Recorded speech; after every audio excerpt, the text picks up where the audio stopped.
Success is not a milestone. It's a never-ending race for perfection. Denver, the scent of my success. Success is not a milestone. It's a never-ending race for perfection. Denver, the scent of my success.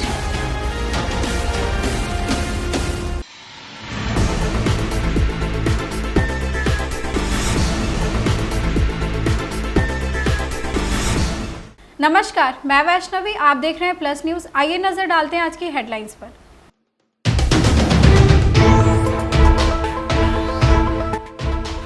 जनगणना report पर जदयू के राष्ट्रीय अध्यक्ष ने बिहार सरकार की तारीफ की।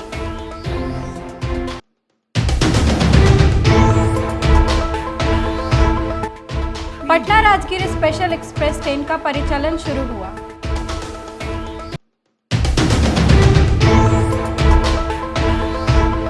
प्रशांत किशोर ने जातीय जनगणना को जदयू राजद का अंतिम दाव बताया।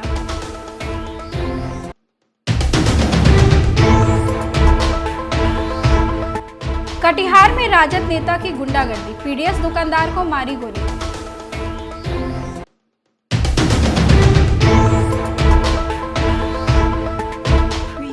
अब खबरें विस्तार से। रेलवे ने यात्रियों को सौगात दी है। Patna Rajgir special express train का परिचालन शुरू हुआ। भाजपा सांसद रविशंकर प्रसाद ने पटना जंक्शन के प्लेटफॉर्म नंबर 10 से ट्रेन को हरी झंडी दिखाई।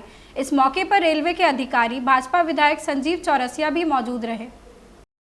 ऐसी ट्रेन खुलवा दीजिए जो सब जगह रुक जाए, और ये भी कहा कि थोड़ा एक्सप्रेस हो तो और अच्छा लगेगा। 9:20 चलेगी और 3:20 में लौटेगी, और ये ट्रेन पटना से चलेगी, राजेंद्र नगर में रुकेगी, गुलदारबाग में रुकेगी, पटना साहिब में रुकेगी, फतुहा में रुकेगी, और उसके बाद आपके खुसरूपुर में रुकेगी, करौटा, हरनौत, बिहार शरीफ, नालंदा। इसमें बख्तियारपुर छूटा हुआ है। जयंत बाबू, मेरा आपसे आग्रह है, बख्तियारपुर भी इसमें ऐड कर दीजिए। जयंत जी, हो गया? देखिए, बख्तियारपुर ऐड हो गया।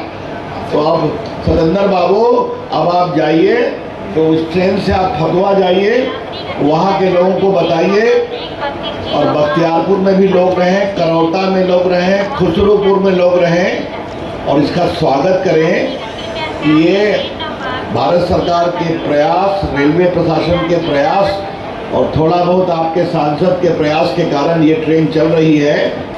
इसमें करौटा एक बहुत महत्वपूर्ण जगह है, माँ का पूज्य स्थान है, वहाँ के लोगों की बहुत अपेक्षा थी, तो ये ट्रेन वहाँ भी रुकेगी। जातीय जनगणना पर जदयू के राष्ट्रीय अध्यक्ष ललन सिंह ने कहा कि बिहार सरकार की जितनी तारीफ की जाए उतनी कम है। केंद्र सरकार और बीजेपी ने पूरी ताकत लगा दी इसे रोकने के लिए, लेकिन महागठबंधन की सरकार ने इस सर्वे को पूरा किया और रिपोर्ट को सार्वजनिक भी किया। उन्होंने कहा, सरकार पिछड़ी जातियों के उत्थान के लिए पहले से कई योजनाएं चला रही है और आगे भी उनके उत्थान के लिए योजनाएं चलाती रहेंगी।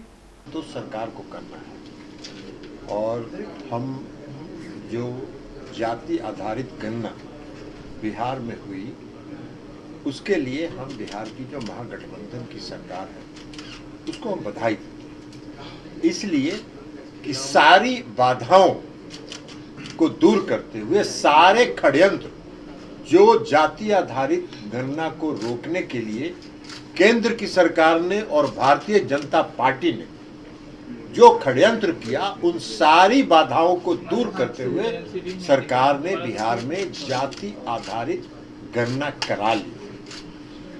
इसलिए कि सरकार जो बिहार की है, महागठबंधन की जो सरकार है, वो वास्तव में उसका समर्पण है न्याय के साथ विकास। और आप सबको मालूम है कि बिहार में नीतीश कुमार जी जब से शासन में आए हैं, तब से न्याय के साथ विकास के कार्यक्रम को वो चलाते हैं। न्याय के साथ विकास का मतलब ही है कि समाज के सभी वर्ग के साथ न्याय, और जो समाज में सबसे पिछले पंक्ति में खड़े हैं उनके साथ विशेष अवसर देके उनको मुख्य धारा में लाया जाए। तो ये उनका समर्पण है, और हम समझते हैं कि इस जाति आधारित गणना के बाद बिहार की सरकार अति पिछड़े वर्ग के लोगों के लिए जो भी मुख्य धारा में समाज में लाने में उसके लिए जो प्रयास करना होगा जरूर करेगी।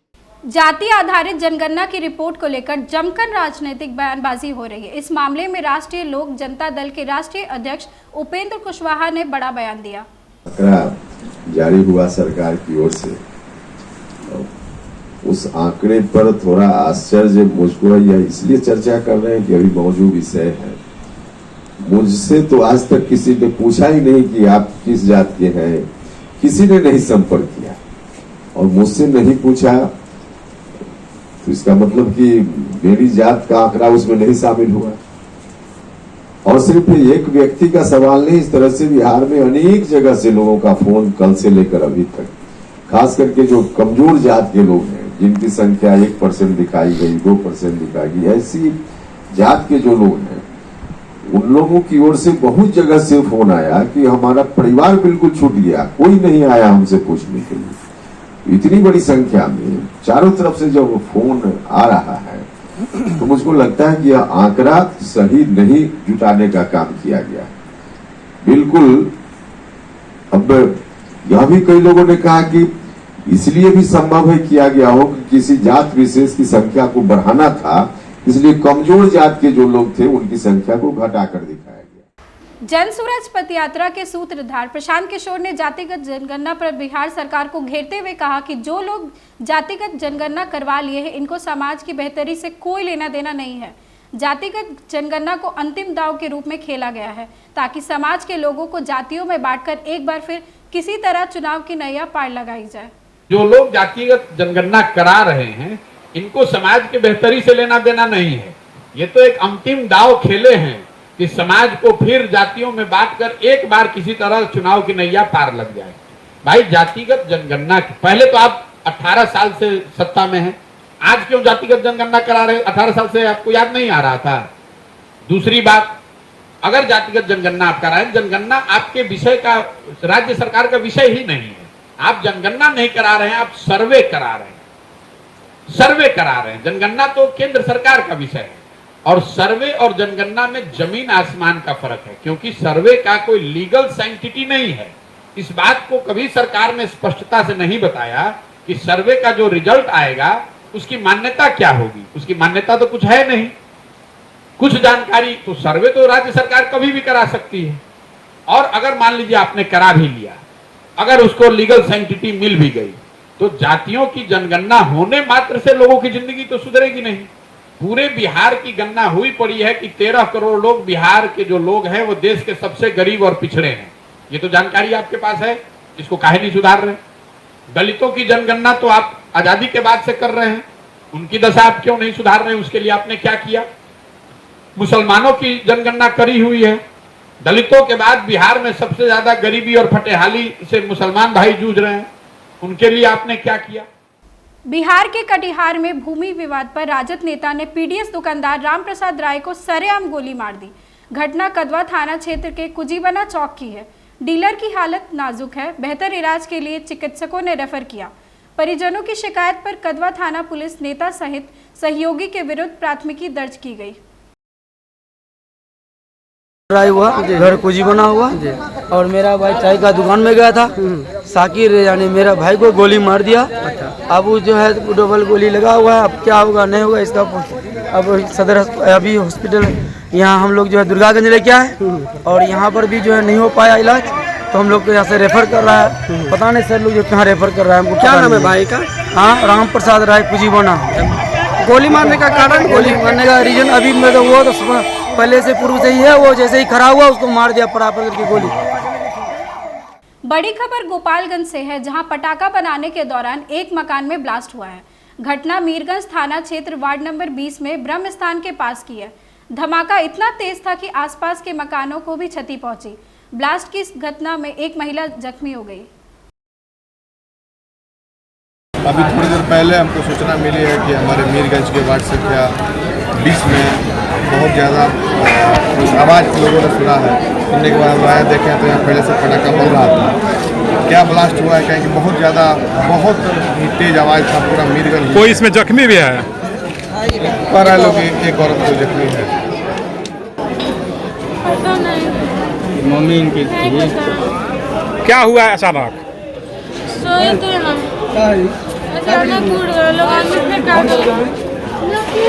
आवाज किसी चीज का आवाज हुआ?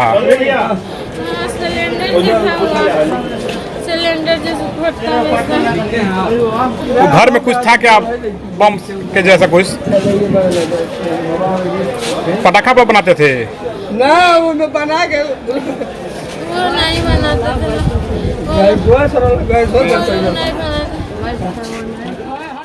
बेगूसराय में असामाजिक तत्वों ने बाबा साहब भीमराव अंबेडकर की प्रतिमा को क्षतिग्रस्त कर गिरा दिया।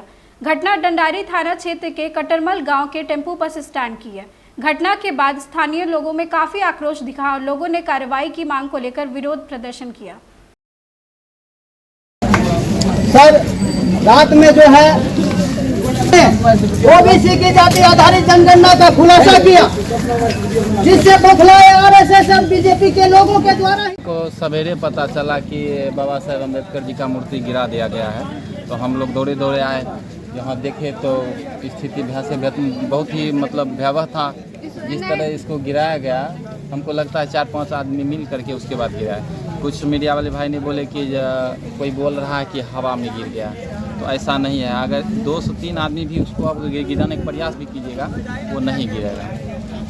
तो इसको कहीं न कहीं मतलब 3-4 आदमी 5 आदमी से कम नहीं लगा होगा इसको गिराने में, तो गिराए हैं। ये बहुत ही निंदनीय बात है, ऐसा नहीं होना चाहिए। बिहार राज्य विधिक सेवा प्राधिकार के निर्देश पर मधुबनी जिला के न्यायालय परिसर में legal and defence counselling system की शुरुआत हुई। डिफेंस काउंसलिंग कार्यालय का उद्घाटन उच्च न्यायालय के मुख्य न्यायाधीश न्यायमूर्ति के विनोद चंद्रन एवं बिहार राज्य विधिक सेवा प्राधिकार के अध्यक्ष न्यायमूर्ति चक्रधारी शरण सिंह ने वर्चुअल मोड में किया। डिफेंस काउंसलिंग सिस्टम से कमजोर वर्गों को मुफ्त में सभी तरह के आपराधिक मामलों में कानूनी सहायता उपलब्ध हो सकेगी।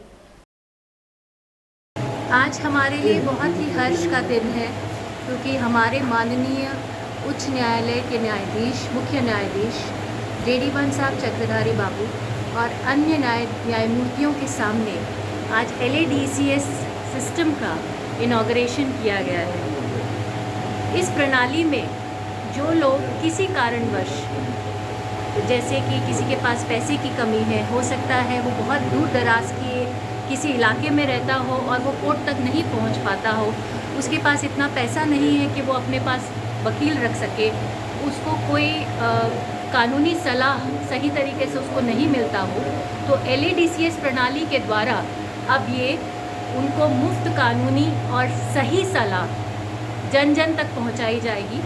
इस ऑफिस में कुछ एडवोकेट्स का सिलेक्शन हुआ है, जिसमें chief legal aid council, 2 deputy legal aid councils, 4 assistant legal aid councils भर्ती किए गए हैं, जो कि डेडिकेटेडली इस काम को करेंगे। आज की मुख्य खबरों में बस इतना ही। आगे की खबरों के लिए देखते रहे प्लस न्यूज़। नमस्कार।